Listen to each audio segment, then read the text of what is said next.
성도 여러분, 안녕하세요. 지난 시간 우리는 믿음을 점검하는 방법을 알아보기 위해 칭의와 성화에 대해서 나누어 보았습니다. 오늘은 성화에 초점을 맞추어 믿음에 대해서 계속 얘기를 나누어 보고자 합니다. 우리가 구원을 얻을 조건이나 자격이 전혀 없을 때, 그러니까 우리가 아직 죄인 되었을 때 하나님께서 예수 그리스도를 보내사 십자가에 못 박으시고 그래서 우리를 죄에서 구원하여 하나님 자녀 삼으셨다고 했는데 이것을 뭐라고 했습니까? 칭의라고 했죠. 다른 말로 의화라고도 하고 또 중생이니 거듭났다느니 하는 말을 씁니다. 100% 하나님의 은혜와 긍휼로 구원받았고 하나님이 거저 주시는 선물이라고 했습니다. 그런데 새로 태어나 신분이 바뀌었을 뿐 옛날에 가졌던 습성, 죄된 본성은 그대로 남아있다고 했죠.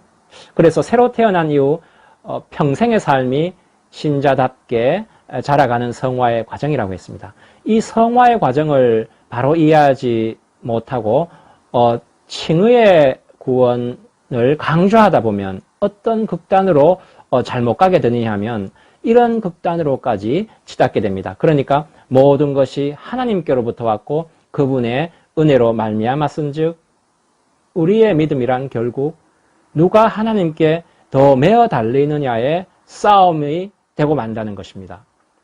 모든 것을 하나님께 맡기고 구하기만 하면 된다는 신앙 일변도, 신앙 제일주의로 흐르게 된다는 것이죠.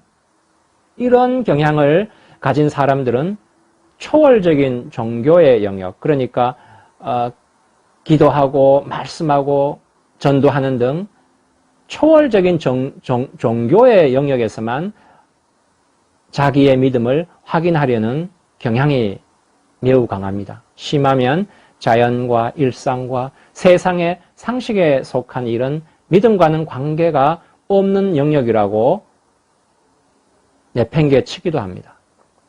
그래서 가정 파탄이 초래되기도 하고 이단에게 넘어가는 근본 원인도 바로 여기에 있습니다.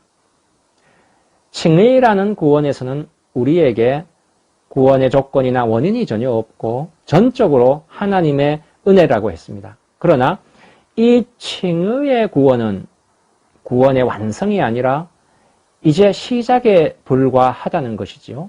구원받은 후 이제는 상식과 일상의 영역에서 믿음으로 인내하고 또 무진 애를 써서 신자답게 살 책임이 전적으로 우리에게 있다는 것인데 이게 바로 성화의 과정이라고 했습니다. 성화는 칭의처럼 단숨에 되는 게 아니고 평생에 걸쳐서 일어난다고 했죠. 우리 삶의 모든 현장이 성화의 현장이자 믿음의 현장입니다. 지난 시간에도 한번 말씀드렸듯이 성화도 칭의처럼 단숨에 일어난다고 하는 게 바로 이단이 써먹는 대표적인 잘못된 교리입니다.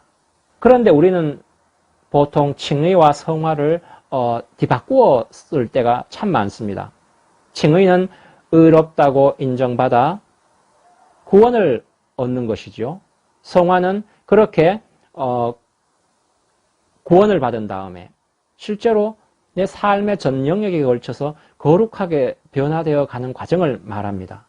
그런데 우리는 칭의는, 그죠? 구원은 내가 예수 그리스도를 택해서 선택해서 믿은 것이고 그 다음 성화는 주시옵소서 하는 것으로 끝나고 만다는 것입니다.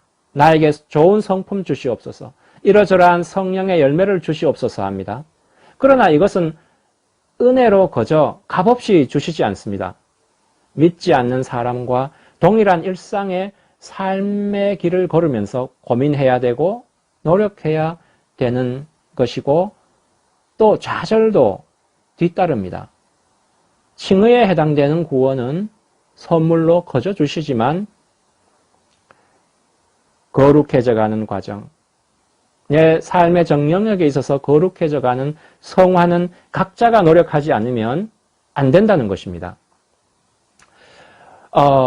왜 그런 것일까요? 하나님이 나에게 뭔가를 상으로 덧붙여 주고자 하는 것이 아니라 나 자신 자체가 하나님의 관심의 대상이요 목표이기 때문에 그렇습니다. 우리는 은혜로 거저 값없이 구원을 얻습니다. 율법이나 우리 행위에 상관없이 우리가 율법을 얼마나 잘 지켰냐에 상관없이 구원을 받습니다. 그런데 그렇다고 해서 이제 율법은 우리와 상관이 없다고 생각하기 쉬운데 그렇지 않다는 것입니다. 은혜로 얻은 그 구원이 어떻게 다시 율법과 손을 잡는지를 모르면 신앙 제일주의로 빠지게 되고 구원을 받게 된 이유도 모를 뿐만 아니라 나중에 천국 들어갈 때 기쁨에 넘쳐 들어가지 못하고 부끄러워하면서 들어가게 되는 것입니다. 하나님이 왜 우리를 구원했을까요? 단적으로 답을 말하자면 율법을 지킬 수 있게 하기 위해서 우리를 구원하신 것입니다. 이것이 이미 우리를 구원한 십자가 사건에서 분명하게 드러납니다. 하나님께서 우리를 구원하는 방법이 여러 가지가 있을 텐데 왜 하필 십자가로 우리를 구원하시느냐? 십자가로 우리를 구원하시는 이유는 율법을 폐기시키거나 율법을 완화시켜서 우리를 구원하시는 것이 아니라 율법을 만족시키면서 우리를 구원하는 하나님의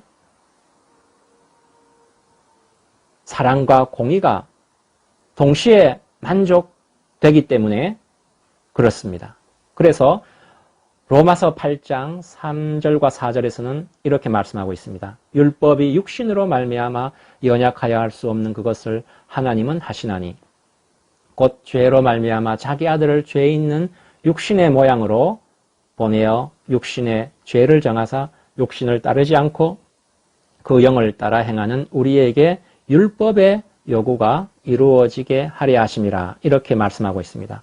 하나님이 왜 십자가로 구원을 이루십니까?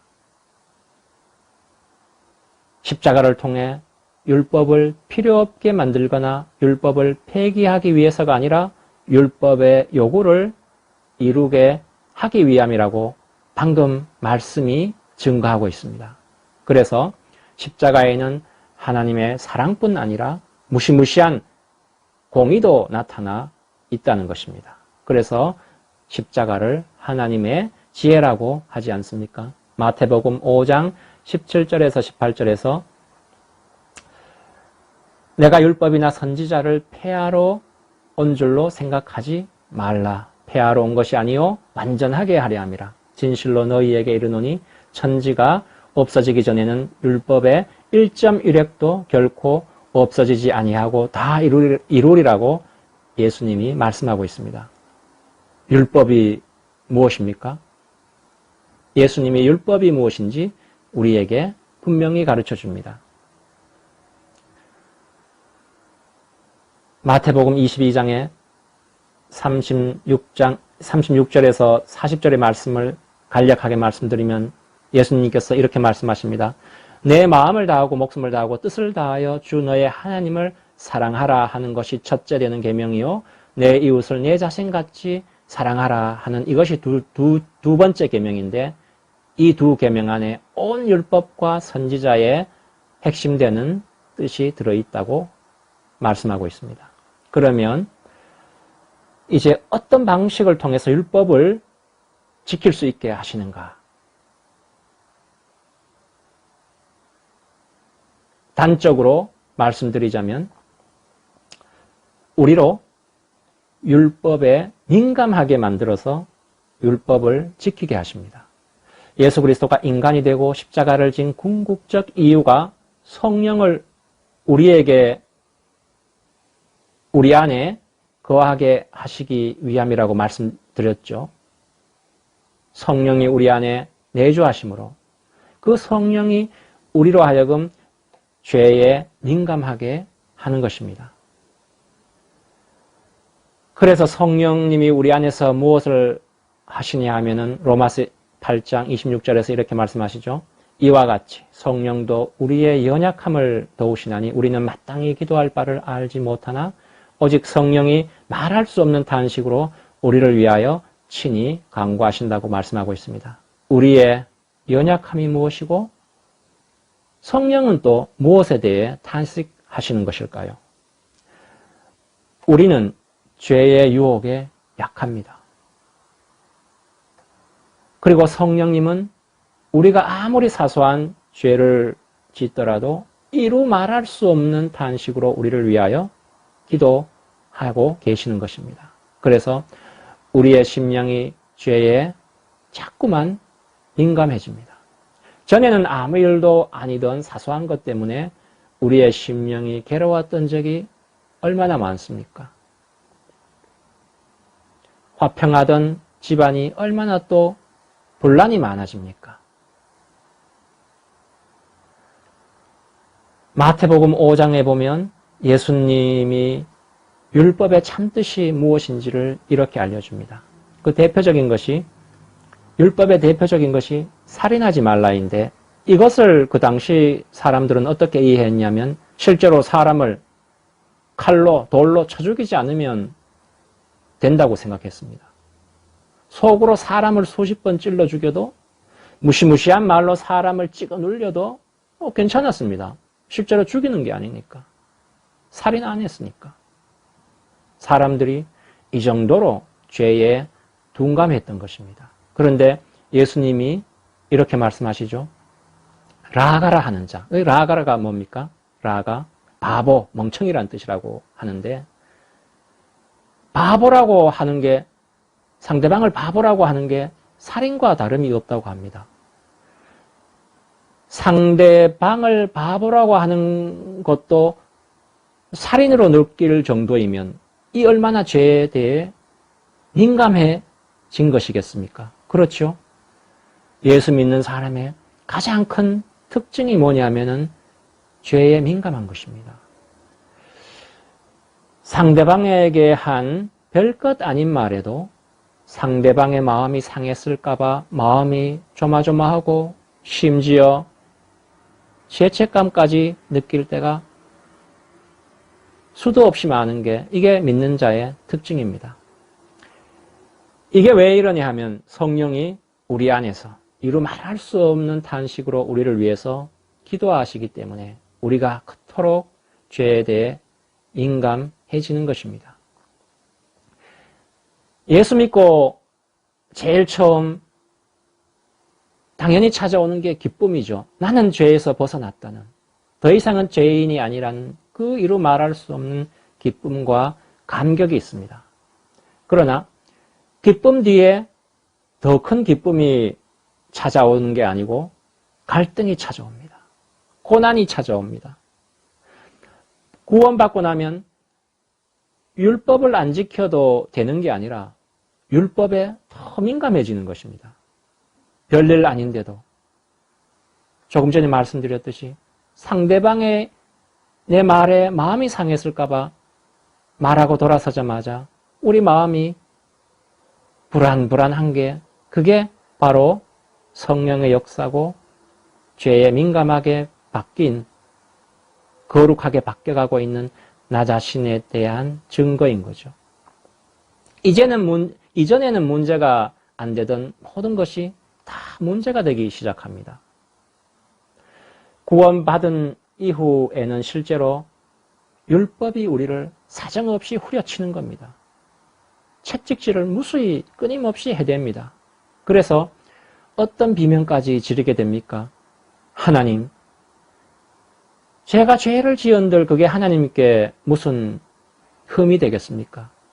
하나님, 안 도와줘도 되니 사사건건 방해나 좀 하지 마십시오 하고 이런 비명이 터져 나오는 게 신자의 삶인 것입니다. 예수 믿고 나면 실은 만사형통이란 게 없습니다. 예수 믿어 만사형통한 사람은 그 신앙을 점검해 보아야만 합니다. 예수 믿고 나면 모든 것이 다 문제가 되기 때문이지요. 하나님이 우리를 가만히 내버려 두지 않습니다. 아주 사소한 것, 아무것도 아닌 문제를 가지고 하나님이 간섭해 오시는 것입니다. 예수 안 믿을 때는 온갖 자유를 누리다가 예수 믿고 나면 자유가 없습니다. 구속과 속박이 점점점 우리 삶을 옥죄어 오는 것이죠.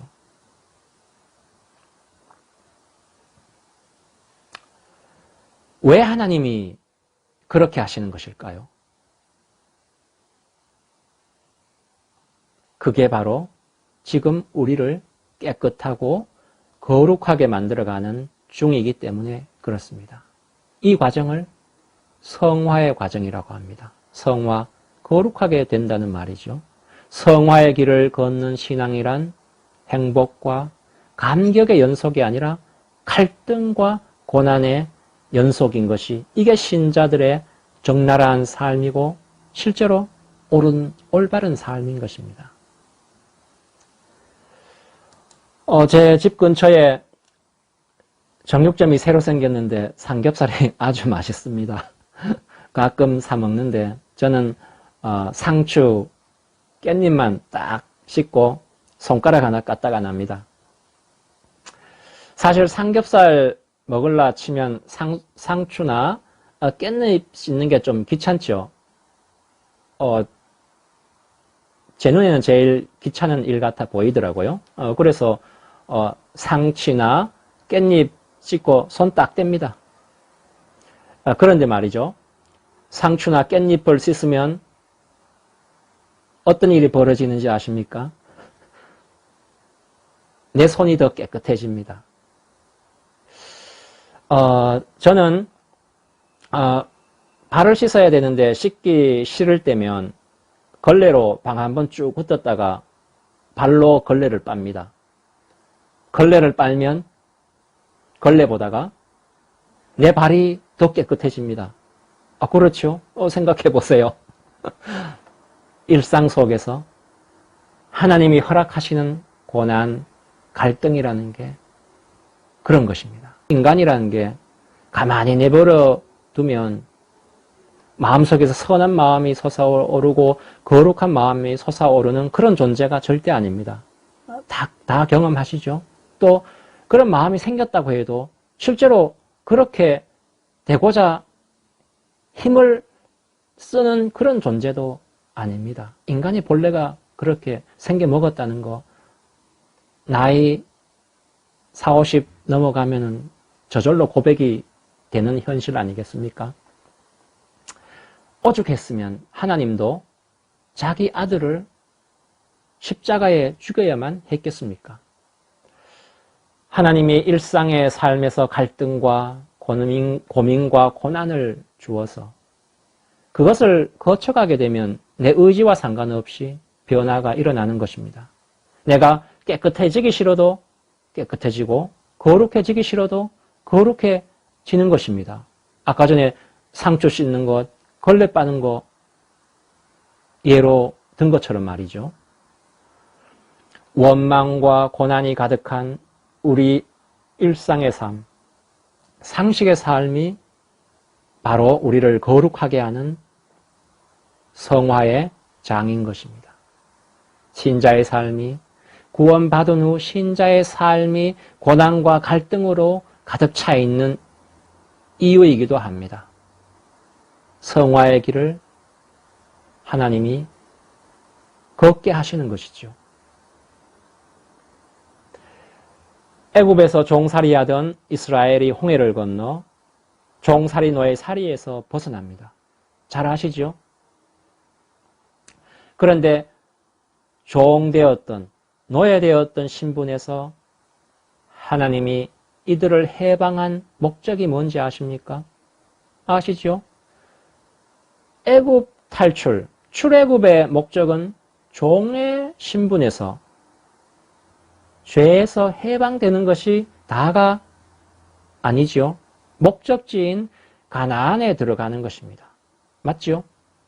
가나안에 들어가기 위해 하나님이 제일 먼저 하신 일이 애굽 노예의 자리에서 구원하신 일이었습니다. 그러니까 종살이하는 노예의 자리에서 벗어나는 것이 목적이 아니라 이것은 가나안에 들어가기 위한 조건, 첫 발걸음에 불과하다는 것이죠.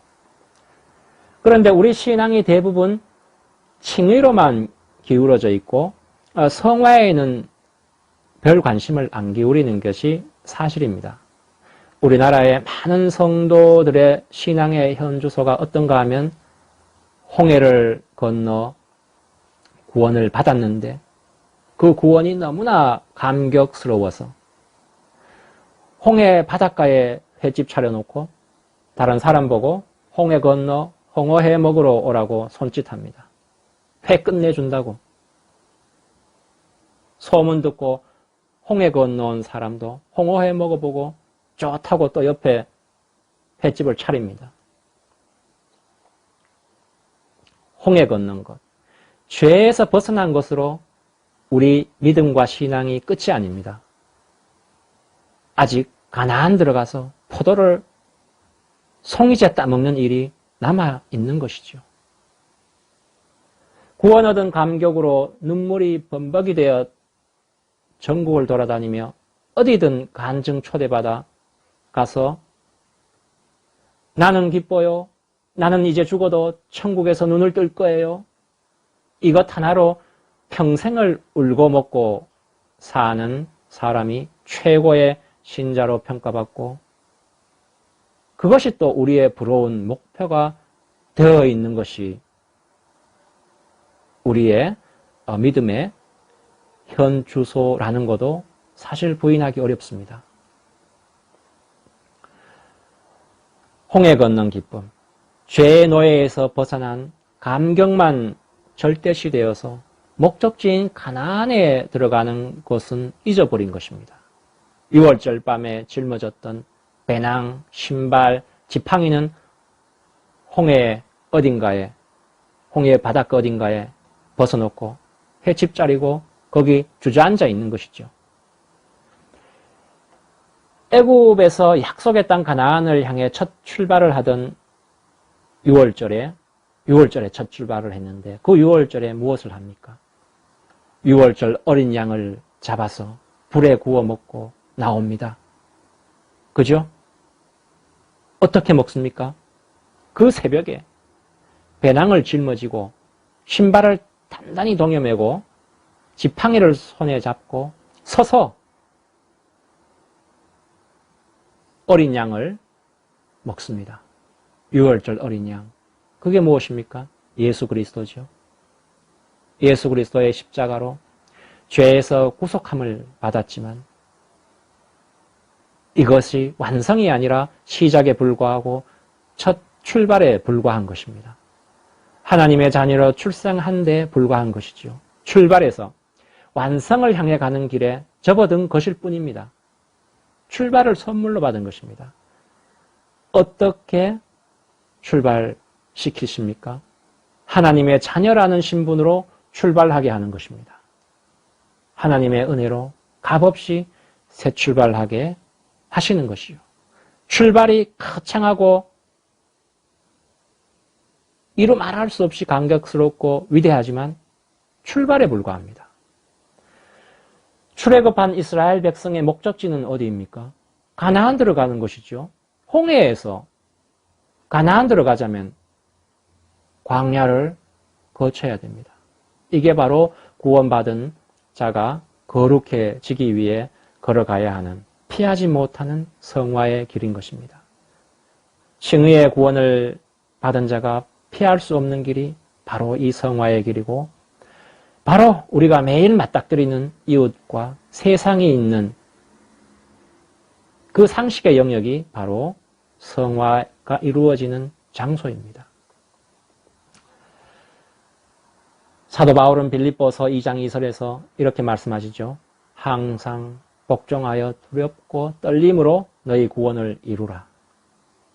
출애굽할 때 하나님이 이스라엘 백성으로 하여금 배낭을 짊어지고 신을 동여매고 지팡이를 짚고 서서 어린 양을 불에 구워 먹게 하였듯이 우리 모두 허리를 동이고 칭의의 구원을 넘어 성화의 길을 걸어감으로 하나님이 기뻐하시는 거룩한 주의 성도 되기를 소망합니다. 기도하시겠습니다. 주님, 예수 그리스도의 십자가를 통하여 죄의 자리에 있던 우리를 의인의 자리로 불러주시니 감사합니다.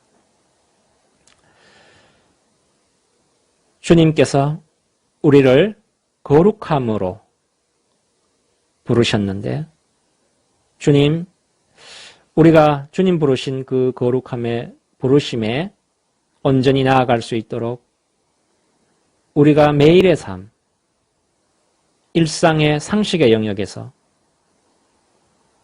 믿음으로 인내하며 성화의 길을 좌절하지 않고 걸어갈 수 있도록 주님 인도하여 주시옵소서. 그리하여 우리가 주님이 우리를 부르신 부르심대로 우리가 거룩함의 열매를 맺어 주님 기뻐하시는 주의 백성 될 수 있도록 인도하여 주시옵소서. 감사드리오며 우리 주 예수 그리스도의 이름으로 기도드리옵나이다.